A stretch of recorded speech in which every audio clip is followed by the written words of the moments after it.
एक तो सबसे पहले तो जो 2014 से पहले भ्रष्टाचार और ज़ीरो टॉलरेंस टू करप्शन के मुद्दे पे आए थे, 2019 में भी उन्होंने बताया था देश को अपनी रिपोर्ट कार्ड दिखाते हुए कि कैसे उन्होंने नोटबंदी से पूरा डीमोनेटाइजेशन के बाद करप्शन ख़त्म करने का उन्होंने शुरू किया था, मुहिम शुरू की थी। अब देश के सामने एक ऐसा समूह आया है जिनका साथ बाकायदा मोदी जी ने दिया है गुजरात के दिनों से लेकर आज तक। 2014 में जिनका फोर्ब्स लिस्ट में 300 नंबर पे नाम था, वो नंबर 3 तक आप ले आए हैं। एक रिपोर्ट बताती है किस तरीके से टैक्स हेवन नेशन से एक कंपनी के स्टॉक वैल्यूएशन बढ़ाने के लिए पूरा पैसा पार्क किया जा रहा था। उससे वैल्यूएशन बढ़ाकर लोन्स लिए जा रहे थे नेशनलाइज्ड बैंक से। पैसा किसका इस्तेमाल हो रहा था? जनता का। और आज तक जनता के पास कोई जवाब नहीं है कि इस तरीके का पूरा मामला है स्टॉक मार्केट को लेकर। करीब करीब $100 बिलियन मार्केट कैपिटल नष्ट हो जाता है और जनता को अब जवाबदेही नहीं समझते हैं और आज आप पूरी तरीके से चुप रहे।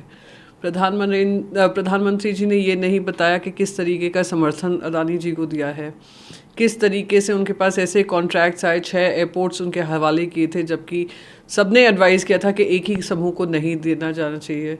किस तरीके से आपने उनको जहाँ भी विदेश जाते थे उनको सब समर्थन दिया है। सेबी का क्या एक्शन है? ईडी और सीबीआई जो इतना प्रोएक्टिव रहता है ऑपोजिशन लीडर्स को लेकर, आज वो चुप बैठा हुआ है। एसएफआईओ चुप बैठा है। तो अगर आपके दिल में कुछ नहीं है, आपने कुछ समर्थन नहीं दिया है, तो एक जेपीसी हो जाना चाहिए, उसके बारे में कुछ नहीं दिया।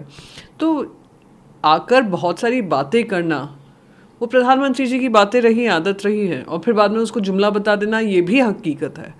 तो इट वाज डिसअपॉइंटिंग। आज देश के सामने एक गंभीर मुद्दा है जिसके बारे में बिल्कुल चर्चा ही नहीं की प्रधानमंत्री जी ने। तो कहीं ना कहीं लग रहा है कि सेल्समैन ऑफ द ईयर तो बने ही रहे हैं लगातार 2014 से एक समूह के लिए, आज उनके स्पोक्समैन ऑफ द ईयर भी बने, उस पर चुप्पी बांधे हुए। बीजेपी ये कह रही है कि चुप का जवाब देने का मतलब नहीं बनता है। बिल्कुल बनता है।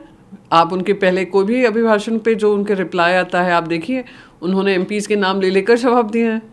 तो आप ये कहना कि वो अभी बनता नहीं है, ये तो कोई नए रूल्स लागू करे जा रहे हैं पार्लियामेंट में और ऐसी प्रक्रिया बनाए दे रहे हैं कि अकाउंटेबल ही नहीं है केंद्र सरकार, कि कोई कुछ भी मनमानी कर ले, इतना बड़ा स्कैम सामने आ जाए, इन्वेस्टिगेशन ना हो, इन्वेस्टिगेशन की बजाय जो सवाल पूछे उनसे उनको एंटी नेशनल करार कर दिया जाए।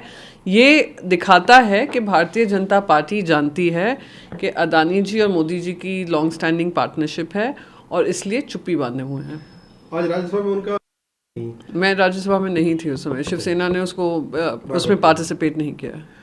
लेकिन जिस तरीके से पूरे विपक्ष को लेकर उन्होंने हमला बोला उनके ऊपर, गांधी नेहरू परिवार की बात तक की और तमाम विषयों का कि मैं अकेला ही काफी हूँ पूरे विपक्ष के लिए, इतने नारेबाजी उनके भाषण के दौरान की गई पूरे। तो आप किस तरह देखती कि नारेबाजी करना क्या ठीक था उस टाइम? देखिए, नारेबाजी अगर हम परंपरा देखें, इतने सालों से विपक्ष का एक्सपीरियंस रहा है भारतीय जनता पार्टी को। अरुण जेटली जी और सुषमा स्वराज जी कितने सेशंस वॉश आउट कर देते थे और कहा जाता था disruption is part of parliamentary democracy. तो आज वही विपक्ष में बैठकर अगर हम बाकी सारे विपक्षी दल ने पार्टी कर रही हैं, तो उसमें आप लोग सवाल ये नहीं पूछना चाहिए क्यों हो रहा है, सवाल ये पूछना चाहिए क्यों करने पे हम मजबूर हो रहे हैं।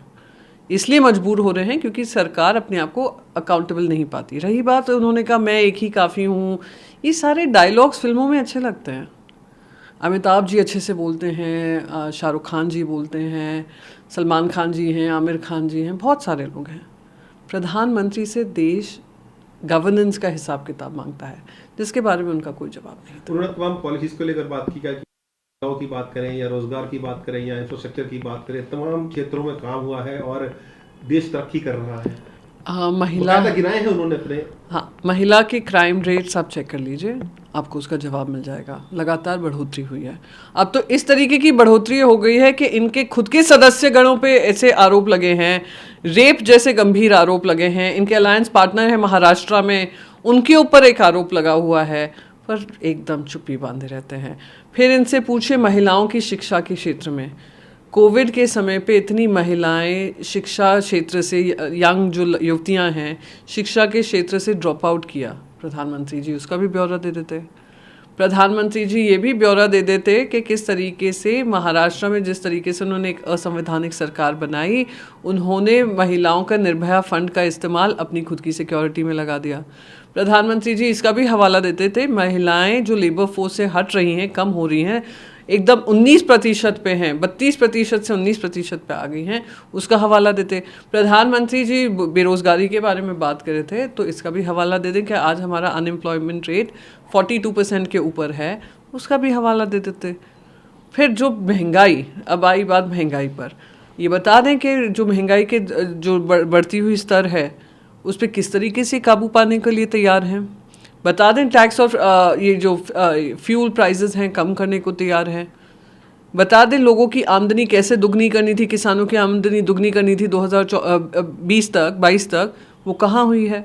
तो ये सारी बातें अपनी बारे में पीआर जैसे पीआर करते हैं, रोज़ फ्रंट पेज में पूरे इश्तिहार देते हैं, तो ये उनके पीआर था, प्राइम मिनिस्टर की स्पीच नहीं थी, प्राइम मिनिस्टर का रिप्लाई नहीं था। नमस्कार, मैं हूं मानक गुप्ता।